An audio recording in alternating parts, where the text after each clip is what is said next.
আমরা শুনছি বিভিন্ন কার্ড দেওয়া হবে, ফ্যামিলি কার্ড দেওয়া হবে, কৃষক কার্ড দেওয়া হবে। আমরা চাই কার্ড দেওয়া হোক, জনগণ সুবিধা পাক, কিন্তু এই কার্ড জনগণ পর্যন্ত পৌঁছাবে তো? 2000 টাকার কাজ নিতে 1000 টাকা ঘুষ দেওয়া লাগবে না তো? তাহলে ঘুষ, চাঁদাবাজি সেটা যদি আমরা নির্মূল না করতে পারি, এই সকল সুযোগ সুবিধা কি জনগণের কাছ পর্যন্ত পৌঁছাবে?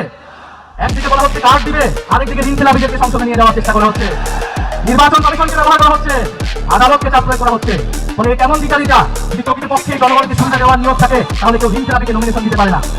যারা ঋণ পরিশোধ করে নাই, যারা সংসদে আপনার মনে হয় তারা ঋণ পরিশোধ করবে, আর এরা আবারও ঋণ দিবে, আবারও টাকা লুট করবে, আবারও টাকা পাচার করবে বিদেশে। আমরা তো এই বাংলাদেশ চাই নাই, আমরা তো সেই লুটেরাদের বিরুদ্ধে গণ অভ্যুত্থান করেছি।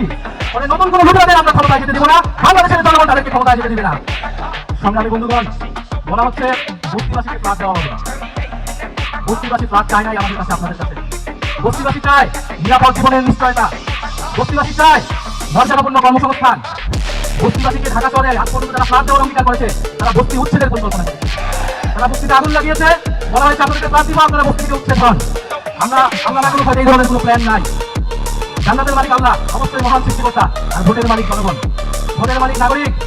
দেশের মানুষ বুঝে গেছে, বুঝে যাবে আরো দ্রুতই যে কারা নির্বাচনের আগে প্রতারণা করছে, কারা দেশের মানুষকে ঠকাচ্ছে, কারা সরকারের বিরুদ্ধে অবস্থান নিচ্ছে।